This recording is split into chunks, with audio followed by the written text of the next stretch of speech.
Meus queridos, eu tenho uma palavra no meu coração, mas antes eu quero externar, assim como a minha esposa falou, eu quero agradecer a Deus pelo privilégio. Primeira vez na cidade de Moaraújo, eu nunca tinha ouvido falar de Moaraújo. Eu fiquei sabendo da cidade de Moaraújo quando o nosso amigo Samuel, Joel e os demais alunos e obreiros do SIM estiveram conosco participando ali em Tianguá.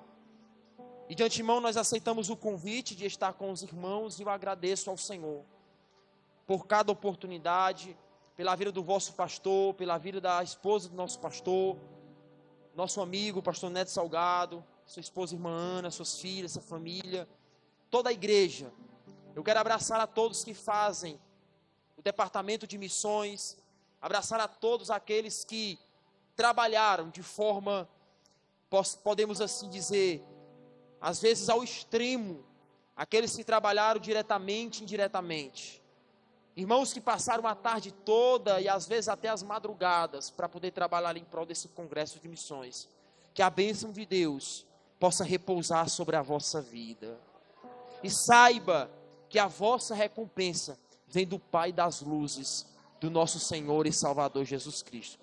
Então eu agradeço a todos os irmãos também que receberam nós, eu, minha esposa, também os pastores, em vossas residências para almoçar, jantar, tomar aquele café.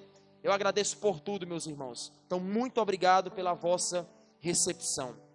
Queridos, meu coração se alegra em poder ver, principalmente hoje pela manhã, pessoas sendo tocadas, sendo incentivadas pelo Espírito Santo para fazer missões e a obra do Senhor Jesus Cristo. Eu quero louvar a Deus, em especial também, pela vida da minha esposa, missionária Bruna. Ela tem sido, eu posso dizer, um suporte na minha vida ministerial. Ela tem sido uma pessoa que sempre me ajudou e me apoiou. A minha esposa, ela faz parte do meu ministério, não apenas 50%, mas é 100%, viu? É eu e ela junto. Então, louvo a Deus pela vida da minha esposa. Para os irmãos que não sabem, ela que foi minha professora de espanhol. E eu demorei a aprender, viu? Porque era para prestar atenção na aula, mas eu estava prestando atenção era nela. Foi, irmãos, ela foi dar aula para nós durante um mês. Ela já tinha tido experiências no Paraguai. E ela foi ser nossa professora. Só que aí, irmãos, eu perdi o conteúdo todinho, ó. Eu orei só para ela. Pois não é que valeu a pena, irmãos? Deus abençoou, casei com ela. E ela me ajudou muito quando chegamos ali no Uruguai. Queridos, antes de pregar uma palavra, eu quero falar no ano de 2020, recém-casados, eu e a Bruna, nós havíamos feito um voto com o Senhor. Na verdade, um voto eu com ela e ela comigo, porque Jesus não quis ouvir esse voto não, viu? Porque assim, nós juntos entramos em uma concordância. Qual? Nós iríamos casar e só iríamos viajar para outro país só depois, no mínimo, pastor Neto, no mínimo, 1 ano de casado. Mas a nossa intenção era passar pelo menos 2 anos aqui para depois viajar para outro país. Só que, irmãos, não é nós que domina as nossas vidas, é Deus. Quando foi no mês de fevereiro de 2020, com apenas 3 meses de casado. Meu irmão, você sabe o que significa? Tem algum jovem aqui noivo, tem? Ou não? Rapaz, pastor, o negócio está difícil aqui, viu? Ô, Jesus, derrama uma unção sobre esse jovem. E vocês sabem que os jovens, quando eles estão noivos, eles se preparam para ter uma vida. Se planeja para comprar as coisas de casa. Geladeira, armário, guarda-roupa, cama, sofá, sim ou não? Primeiro prepara a casa, tudo para depois o dia do casamento. Irmãos, e tudo isso nós havíamos planejado e Deus tinha nos dado tudo novo para a glória de Deus. Era geladeira nova da Consul. Era guarda-roupa novo, tudo cheirando a novo, pastor, cama nova, armário novo. Quando nós fomos para um culto, Aí, irmãos, eu não tive a opção de dizer não. Nosso pastor João Gonçalves Mendes, ele olhou para mim e disse: meus queridos irmãos, nós iremos enviar o missionário Robervan para o Uruguai. Aí esses dias eu conversando com o irmão, pastor Neto, eu disse: irmão, tu pensava que eu sabia? Eu não sabia não, ali foi a queima-roupa. Você sabe o que é o seu pastor chegar para você e dizer assim: olha, você vai pegar tudo que você planejou e vai agora renunciar para viver o chamado que Deus tem em sua vida. E ali a minha esposa e eu, nós pensávamos que ia passar pelo menos mais uns 6 meses aqui. Aí ela chegou para o pastor e disse: pastor João, mas quando é que nós iremos viajar? Ele olhou para ela e disse: minha filha, é daqui a 20 dias.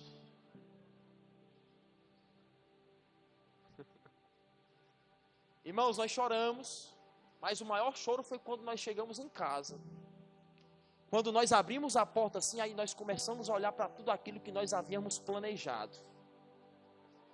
Quando entrou na sala, quando olhamos para o sofá, era uma lágrima de um lado. Começamos a olhar para as coisas materiais e começamos a pensar: mas Senhor, é isso que tu está fazendo conosco? Quando chegamos no quarto, aquele guarda-roupa novo, aquela cama box nova. Irmãos, eu tinha um armário que eu tinha comprado que ainda estava na caixa, que o rapaz ia vir montar. Depois de 2 dias, ele liga para mim e diz: Robervan, eu estou chegando aí na sua casa para montar o armário. Eu retorno para ele a ligação e digo assim: meu amigo, precisa mais não, que eu estou indo embora. Quando nós chegamos ali na parte da cozinha, irmãos, olhamos para a geladeira e começou assim o coração: Senhor, mas foi a promoção que nós compramos essa geladeira. Mas quando a minha esposa olhou para aquela máquina Consul, irmãos, de 12 quilos, parece que as lágrimas que ela estava juntando caiu, foi tudo por terra.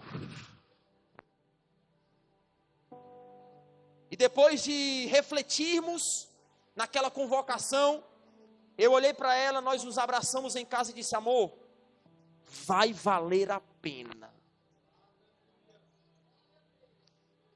Porque vale a pena obedecer ao Senhor. Eu disse: mas Senhor, era só daqui a 1 ano. Mas eu me lembrei de quando eu fiz a oração e o Senhor disse que estaria me dando as nações por herança. Nós viajamos para o Uruguai. E já sabíamos que o Uruguai não era fácil. O Uruguai, meus queridos irmãos, é o país mais difícil de se pregar o evangelho na América Latina. Eles falam o espanhol, mas existem algumas dificuldades e obstáculos que fazem com que o Uruguai seja o país mais difícil de se pregar o evangelho. Como, por exemplo, o Uruguai foi o primeiro país a legalizar o aborto. O primeiro país na América Latina a legalizar o aborto é o Uruguai. Não bastasse essa aberração, o Uruguai também liberou a maconha. E infelizmente os jovens hoje eles são depravados na droga. Até aí, irmãos, tudo tranquilo, pregando o evangelho, Jesus salva, cura e liberta. Mas quando eu descobri que quase 40% daquela população se considera uma população que não acredita em Deus, aí começou a cair a ficha e disse: meu Deus, é tão próximo do Brasil, 6.000 quilômetros, fronteira com o Brasil, Rio Grande do Sul, mas lá existe um povo sedento e que não acredita em Ti, Deus. Quase metade da população não acredita em Deus. O nível, irmãos, de depressão naquele país é entre os piores, os maiores da América Latina. E a depressão traz também o suicídio naquele país. Então, quando eu comecei a refletir sobre isso, eu falei: meu Deus, é para lá que o Senhor está me chamando? E os nossos pastores disseram: Robervan, é só 6 meses. E assim que nós chegamos ali em fevereiro de 2020, veio a pandemia. Foi difícil, irmãos, a pandemia aqui, foi? O negócio aqui apertou, não apertou? Se o negócio foi difícil para você, com a sua mãe, com seu pai, a sua língua materna, com auxílio emergencial, imagine para nós na obra missionária. Longe da família, não podia conversar com ninguém lá no país, lá também teve quarentena. A igreja, que era uma igreja pequenininha, que tinha apenas 14 membros, mas esses 14 membros eu não via na igreja não, viu? Tinha vezes que eu pregava, era só para minha esposa, e ela cantava para mim, e assim a gente adorava Jesus de Nazaré. Eu ofertava e ela tirava a oferta.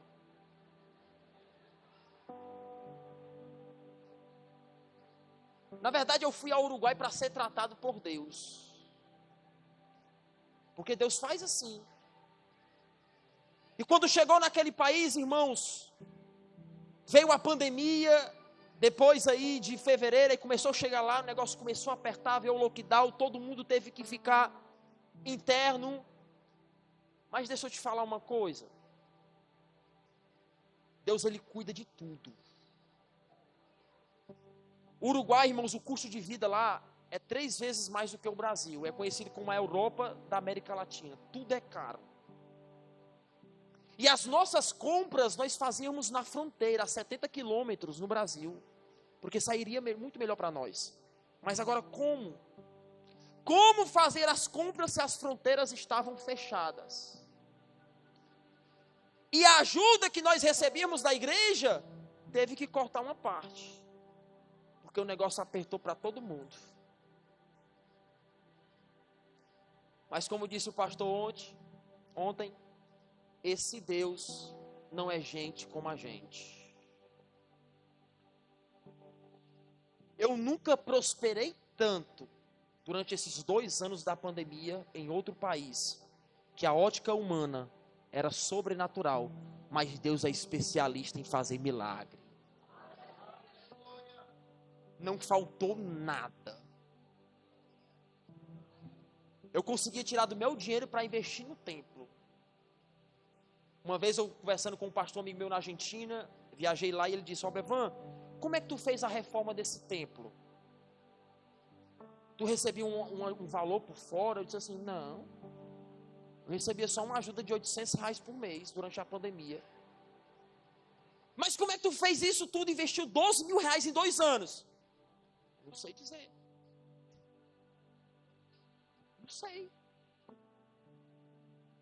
Porque se tem uma coisa que Deus cuida, é de quem está disposto a ser usado nas mãos dEle. Foram 2 anos que o Senhor nos ajudou a pregar o Evangelho para aquele povo. Eu iniciei um projeto da rádio, porque lá, o Uruguai, irmãos, é um dos países com a população mais idosa do mundo, só perde ou é para a China ou é para a Índia. São poucos jovens. Eu estava no povoado que tinha 2 mil habitantes. Era conhecido como Pueblo de Belém. E nós temos uma igrejinha lá, irmãos, com poucos membros. E Deus falou ao meu coração para criarmos um projeto na rádio da localidade. Eu disse, ok, eu vou, porque através da rádio nós vamos conseguir pregar o evangelho para os mais idosos. Porque os mais idosos não saem, irmãos. Porque lá no Uruguai, quando não é frio, é calor. Eu e minha esposa pegamos lá, irmãos, sensação térmica de quase 60 graus. Todas as casas lá têm ar-condicionado e a igreja não é luxo, é necessidade. Quando chega o inverno, nós pegamos 2 abaixo de 0. E eles não gostam muito de ir à igreja. Tinha crentes que passavam de 3, 4 meses aí à igreja. E para eles era normal. E aí nós criamos esse projeto da rádio com a visão de alcançar os mais idosos. Passado-se 1 ano de programa na rádio, o dono da rádio, ele vende a rádio para uma proprietária. E ali todos os domingos eu pregava às 11 horas da manhã. E quando foi uma certa vez eu pregando o evangelho, quando eu saí da sala, da cabine de rádio, eu escuto a dona da rádio chorando. Ela disse: pastor, eu estou passando por um momento complicado em minha vida, eu não sei o que fazer. A minha mamãe está enferma, minha mãe está enferma, doente. E ali, depois que eu ouvi, eu comecei a conversar com ela, dei uma palavra de consolo. Quando passados os dias, saindo outra vez da rádio, pregando lá, dessa vez ela disse: pastor, o senhor não sabe o que aconteceu. O que passou? Minha mamãe faleceu, ou seja, morreu. E ali eu comecei a ministrar na vida dela, ela estava passando aquele momento de luto. Foi quando Deus falou ao coração dela. E ela me disse: pastor, há rato, faz tempo, pastor, que eu servi a igreja, mas eu me afastei dos caminhos de Deus. E eu sinto que o que eu estou vivendo hoje é Deus me chamando para voltar. E o Senhor estava predicando, estava pregando, e Deus falou que eu preciso voltar para os caminhos dele. E ela disse: pastor, eu vou ir à igreja hoje. Ela disse: pastor, eu vou à igreja hoje. Irmãos, lá é tão difícil para eles ir à igreja, porque eles falam e não vão. E ali eu duvidei, eu disse: não, tá bom, se você quiser ir, estamos lá. Quando deu 6 horas, eu juntamente com a minha esposa, abrimos a igreja, esperando os irmãos entrar. De longe eu avisto, lá se vem a irmã Maria, com seu filho. E ela chegou na igreja já com os olhos cheios de lágrimas e disse: pastor, eu não disse o que ia vir?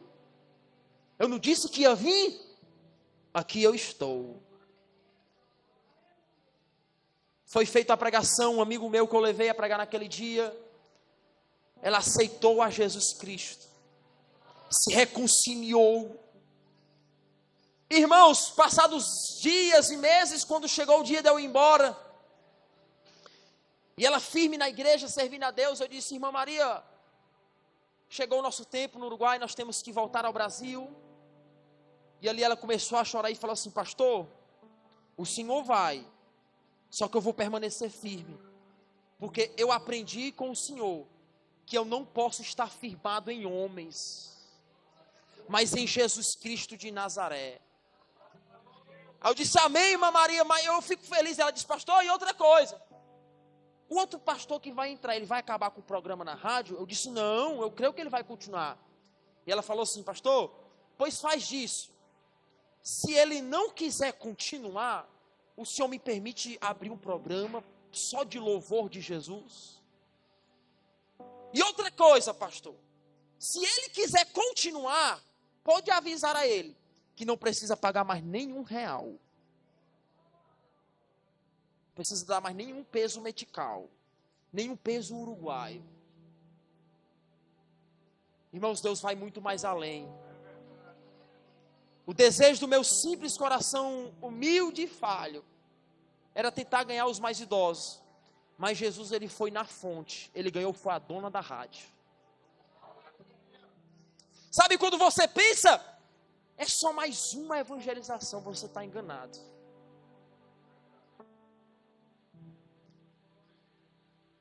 Deus faz coisas sobrenaturais quando estamos dispostos a ser usados nas mãos dele. Deus nos presenteou com o nosso filho, e com 6 meses de gestação, nós já estávamos certos a voltar para a África, mas achamos melhor ter o nosso bebê aqui no Brasil, devido às complicações de saúde que é na África, e nós estamos na dispensação do Senhor. Ore por nós, para que Deus possa dar uma direção aos nossos pastores e a nós, para vivenciarmos o chamado do Senhor, para a glória de Deus. Abra sua Bíblia, por favor. Tem uma mensagem no meu coração que eu quero pregar essa mensagem. Não foge do tema de missões, mas eu creio que Deus vai falar em muitos corações nesta noite. Evangelho de Jesus, segundo escreveu Lucas. Evangelho de Jesus, segundo escreveu o médico amado Lucas.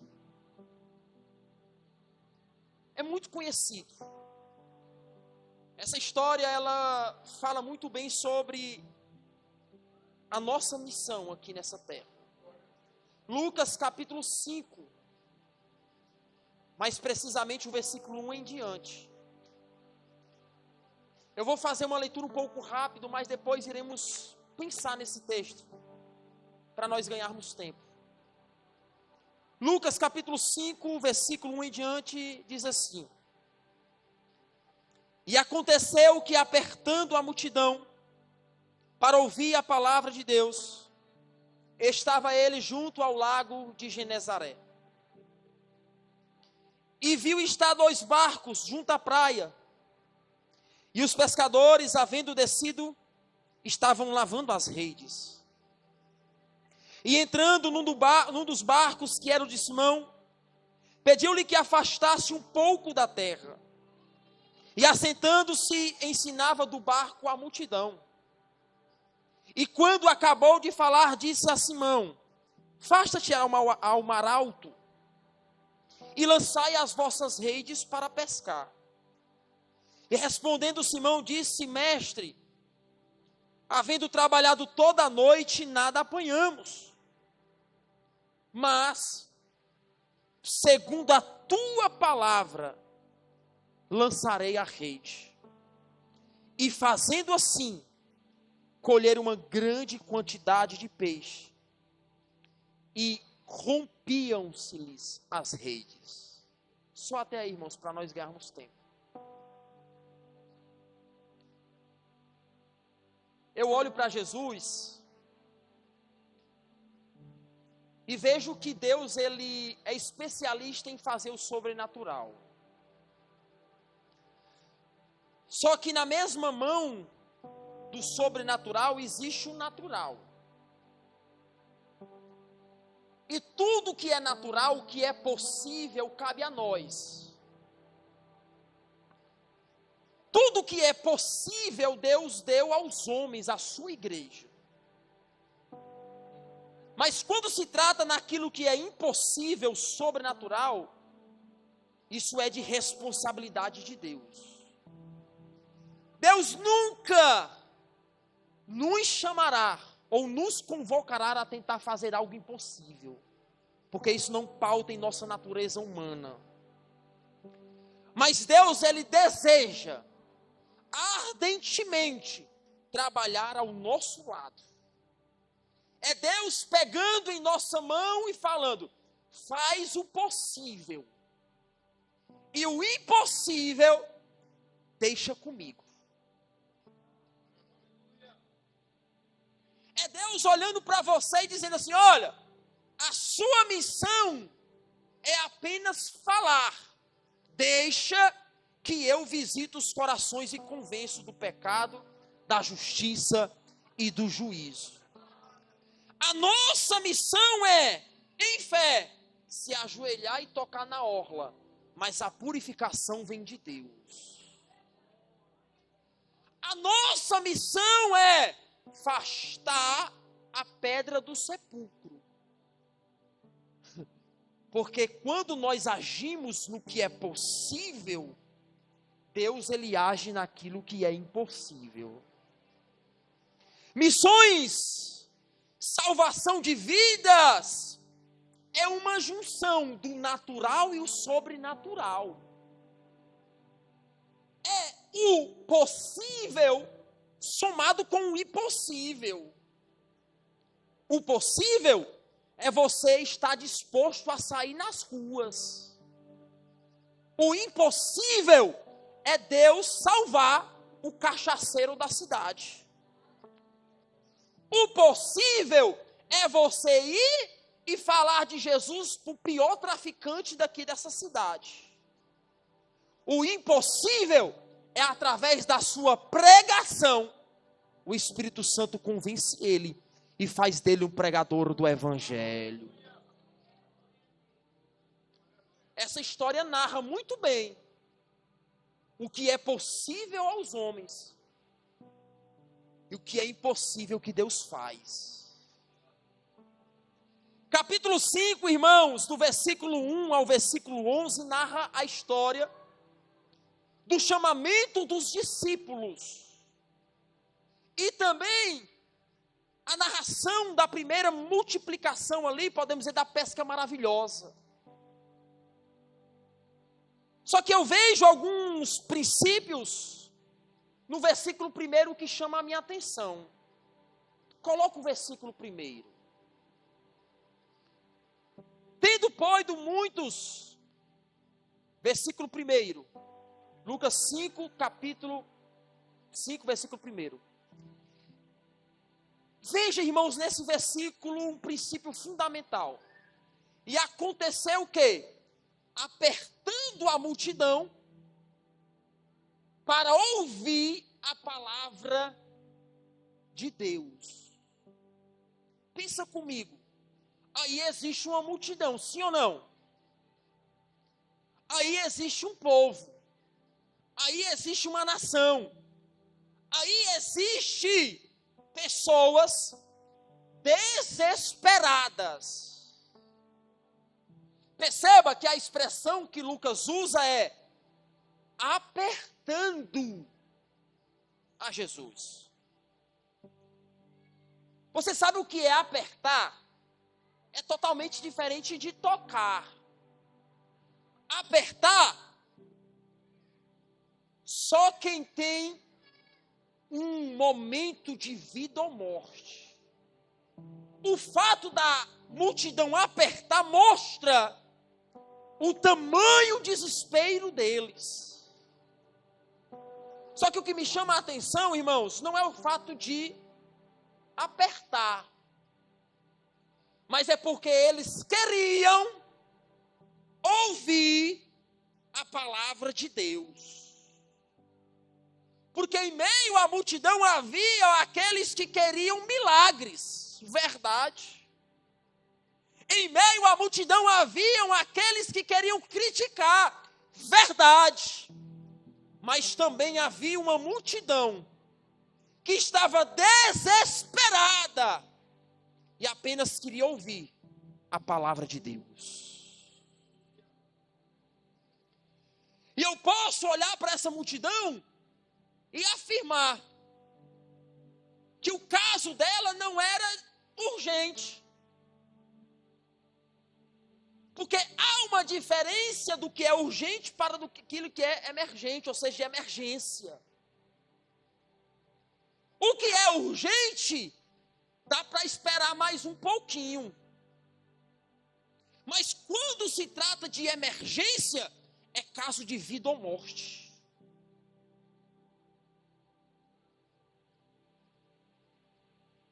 Queridos, existe uma multidão que não pode esperar para amanhã. Precisam ouvir a palavra é hoje. Precisa ouvir o evangelho é hoje. Existe a multidão sedenta. Existe a palavra em nossas mãos, em nossa boca. A pergunta é: quem está disponível para pregar para esses necessitados? Jesus, ele está no lago de Genezaré. Mostra que missões também é estratégia. O lago de Genezaré era um porto. Havia embarque e desembarque, vendas de peixes. Havia diariamente, passava por ali, quase todos os dias, aproximadamente 5.000 pessoas diariamente. Então, quando Jesus chega naquele lugar, é porque Jesus, ele é estratégico. Porque para Jesus, quanto mais vida ser salva, é melhor. Já viu aquela expressão que muitos se enganam e diz: Deus não quer quantidade, Ele quer qualidade. Isso é mentira, irmão. Se Deus não quisesse quantidade também, Ele não mandaria pregar por todo mundo. Ele não nos dava a missão de ir às nações, aos povos. No reino de Deus, quanto mais vida salva é melhor para a glória de Deus. O versículo de número 2 mostra que Jesus além da estratégia de ir ao lago de Genezaré, ou Tiberíades, ou mar da Galileia, ele tem um desejo, na verdade ele tem um princípio que chama a minha atenção. Jesus, ele é visionário, porque para fazer missão, você tem que ver além, você tem que ver aquilo que está por trás. O texto diz que Jesus, ele viu estar 2 barcos, quantos barcos? Quantos barcos?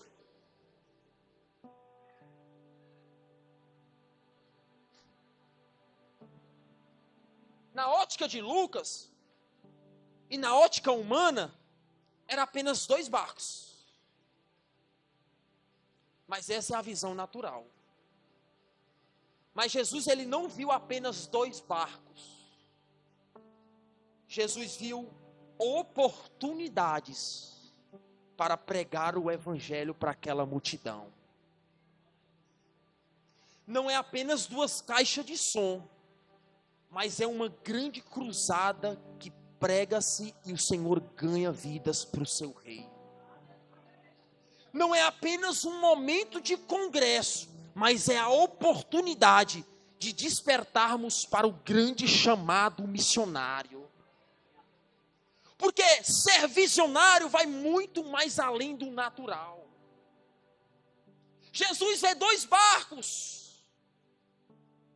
E o que me chama a atenção é que esses barcos, eles estão agora vazios.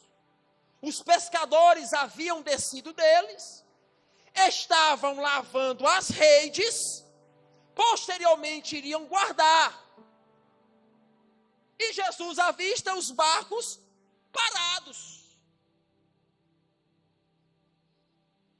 Quando Jesus olha para os 2 barcos e vê os barcos parados, Jesus diz assim: está errado. Barco não foi feito para estar parado. Barco parado dá prejuízo. Se o barco está parado, não há pesca. Se não há pesca, não há recurso. Eu posso aplicar? Crente não foi feito para estar esquentando o banco na igreja, de braços cruzados, dedo na boca e dizendo: será que dá certo? Será que vai ter alguma coisa boa depois desse congresso? Não. Barco parado dá prejuízo na igreja. Crente parado dá prejuízo, porque crente parado dá fofoca, dá briga, dá disse-me-disse. Mas quando o crente está em movimento, trabalhando para Jesus, o Senhor vai derramando bênção, o Senhor vai salvando, o Senhor vai libertando, porque barco não foi feito para estar parado. Olhe para essa pessoa do seu lado e diga assim: e aí, tu está parado ou está em movimento?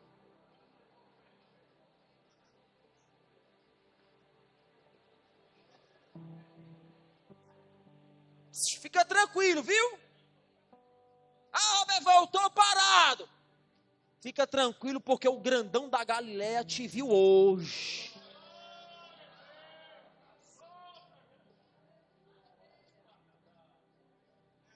E quando o grandão da Galileia vê, alguma coisa acontece.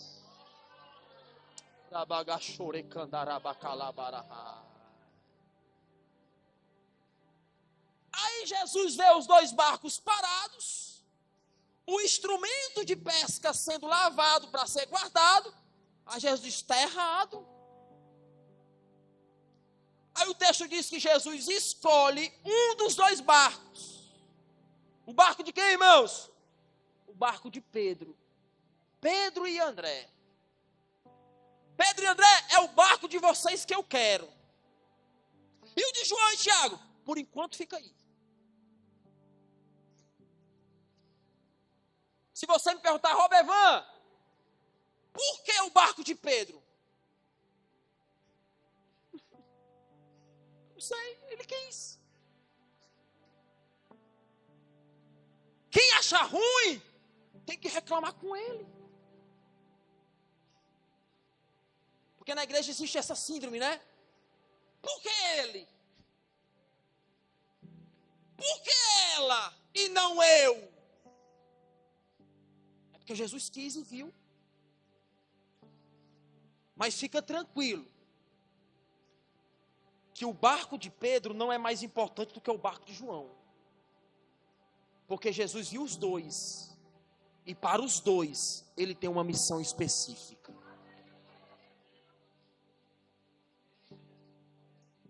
Aí Jesus agora vê o barco de Pedro, escolhe o barco de Pedro, e quando muitos olham, rapaz, por que só o de Pedro? Mas não sabia o que está fora. Que o barco de Pedro primeiro ia ser tratado, para depois ser usado. Então, quanto mais Deus vai usando o teu irmão, se alegra, meu irmão. Sabe por quê? Porque ele está sendo tratado por Jesus de Nazaré.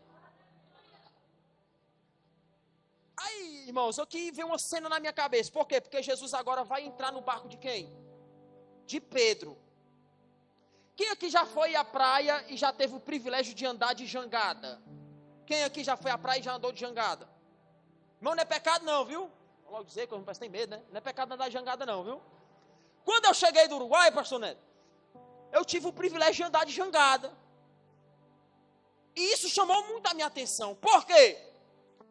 Porque quem é mais experiente com barco, fica embaixo, as pessoas sobem, depois que sobem, aqueles que são mais experientes, os donos do barco, vai ter que fazer o quê?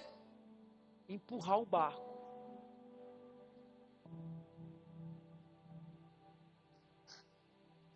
Aí eu vejo a cena. Jesus sobe no barco. Aí Jesus senta no barco. Aí agora Pedro vai ter que empurrar o barco para Jesus. E o que é que Jesus vai fazer em cima do barco de Pedro? Pregar. Anunciar o reino de Deus. Meu coração está queimando para me aplicar, eu vou aplicar.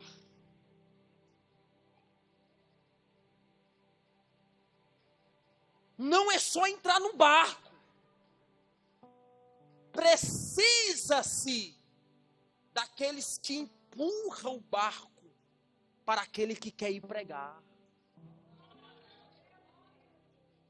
Porque parece que hoje há uma briga de quem quer entrar, mas ninguém quer empurrar o barco para que o outro pregue. E para empurrar o barco, irmãos, precisa usar o quê? As mãos. Biblicamente, as mãos falam de bênçãos, autoridade. Biblicamente, as bênçãos falam de recursos financeiros. E biblicamente, as mãos falam de força, levantar quem está caído.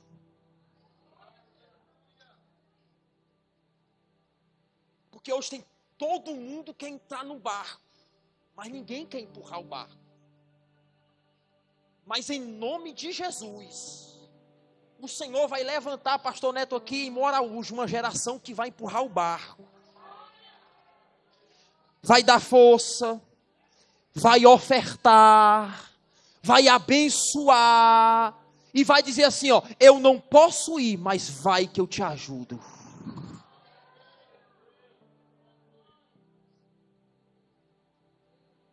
Porque tem uns que nem no barco entra, nem empurra o barco, mas quer atrapalhar.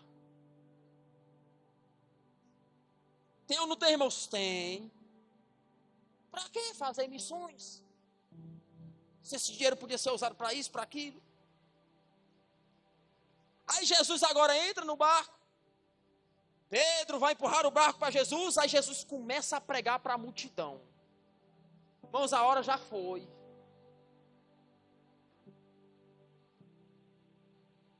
Sabe qual foi a estratégia que Jesus usou para alcançar toda a multidão? O vento. Jesus usou o vento.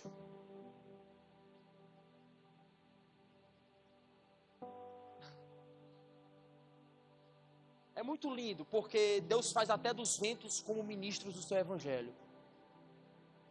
Existe uma guerra grande entre a Coreia do Sul e a Coreia do Norte. A Coreia do Norte é o país mais perseguido do mundo, que não se pode falar de Jesus lá. A Coreia do Sul é o país mais cristão do mundo. E a Coreia do Sul tem uma estratégia linda que eu vejo assim como Jesus. O natural e da estação é que o vento anualmente sopra da Coreia do Norte para a Coreia do Sul. Só que chega um momento do ano, em poucos dias, que o vento sopra ao contrário, da Coreia do Sul para a Coreia do Norte. E a igreja da Coreia do Sul faz balões com gás, com todo o evangelho de Marcos escrito. Eles soltam e o vento sopra. E cai lá no país onde não se pode pregar o evangelho. Porque fazer missões é receber de Deus estratégias para ganhar as multidões. Aí agora Jesus vai olhar para Pedro e dizer: Pedro, eu tratei com a multidão, agora eu quero tratar contigo. Faça o teu barco um pouquinho mais lá para o fundo. Irmãos, porque assim, nem todo mundo foi chamado para ir para o fundo. Alguns foram chamados para estar no raso. Se Jesus chamou Pedro para o fundo, é porque Jesus sabe que Pedro tinha a capacidade de ir para o fundo. Pedro vai lá para o fundo, é lá. Lá onde tu passou toda a noite pescando, pegou nada, é lá que eu quero que tu vá para lá. Porque a ótica, irmãos, é que de dia o peixe não estava no fundo, o peixe estava no raso. Só que Jesus queria levar Pedro lá para o fundo para mostrar que não é ele, mas é Deus. Quando chega lá no fundo, Jesus olha para Pedro e diz: e aí, Pedro? Aí Pedro: Senhor, foi a noite toda, pescamos nada. Pescamos nada, Jesus, trabalhamos a noite toda. E essa é a realidade de muitos crentes.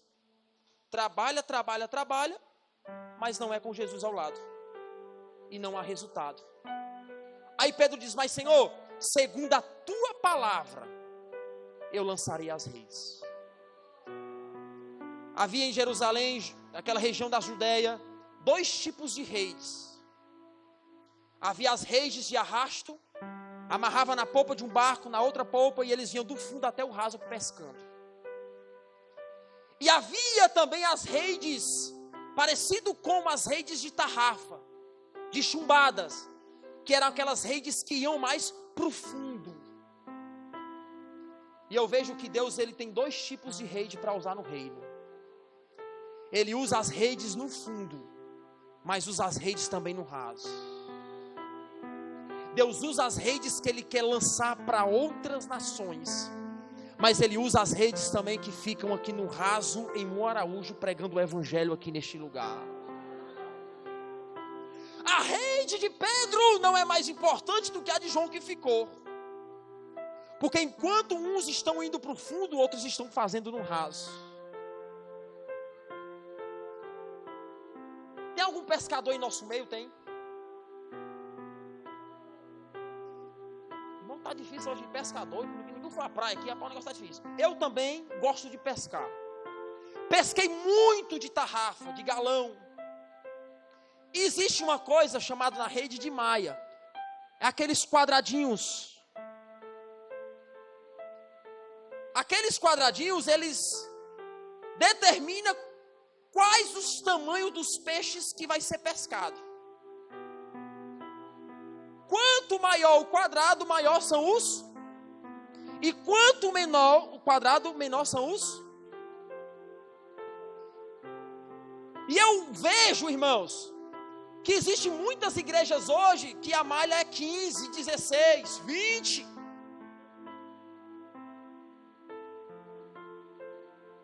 Só querem pescar os grandãos. Só querem pescar os vereadores, os famosos no Instagram. os cantores seculares, os juízes.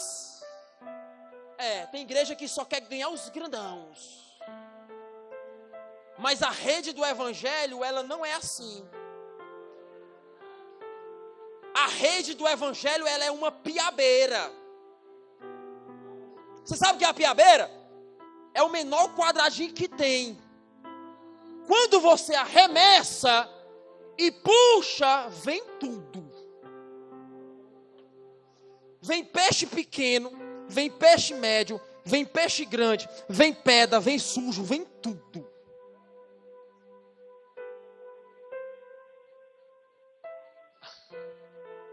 A rede do evangelho, ela pesca da criança ao ancião. A rede do evangelho salva do auxiliar de pedreiro ao desembarcador. A rede do evangelho, ela tem a capacidade de colocar no mesmo lugar aquele que era desprezado pela sociedade e aquele que estava um dia prendendo aquele que foi desprezado.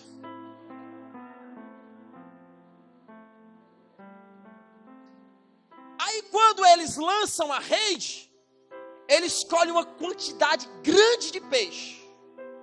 O barco ia a pique. Aí, irmãos, o texto diz que Pedro, ele olha para a margem da praia, do rio, e começa a chamar o outro barco. Tá vendo? Você pensou que ia ficar de fora, né? Ficou não.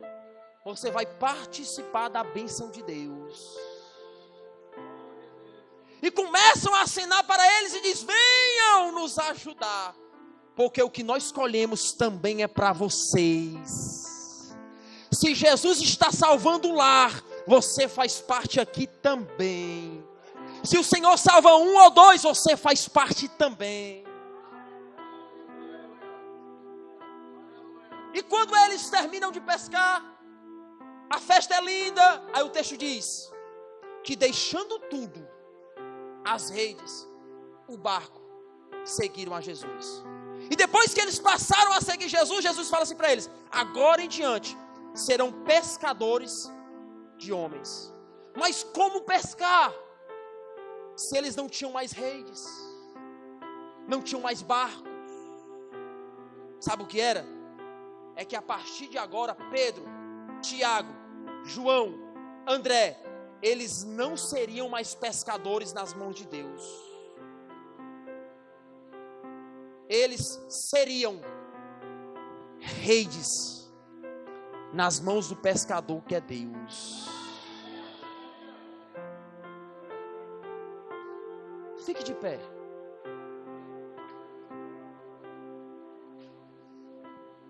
Eu venho nesta noite te dizer que você é uma rede nas mãos de Deus. Eu venho te dizer nesta noite que você não foi feito para estar guardado. Eles estavam lavando as redes e iriam guardar. Você não se santifica para estar guardado.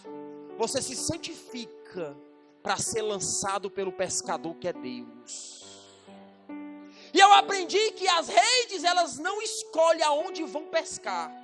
Quem escolhe é o pescador.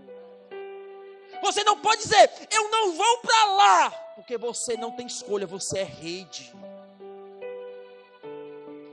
Deixa eu fazer um desafio. Você tem coragem de hoje, nesta noite, dizer assim: Deus, eu me coloco na posição de rede e quero ser lançado em tuas mãos para onde o Senhor quiser me enviar.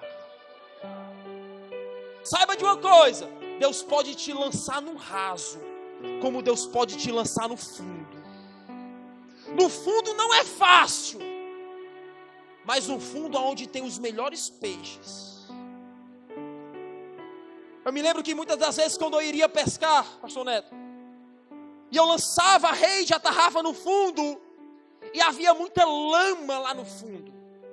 Eu lançava e tinha que esperar a chumbada baixar um pouco, depois eu tinha que ir caqueando por baixo, por causa da lama.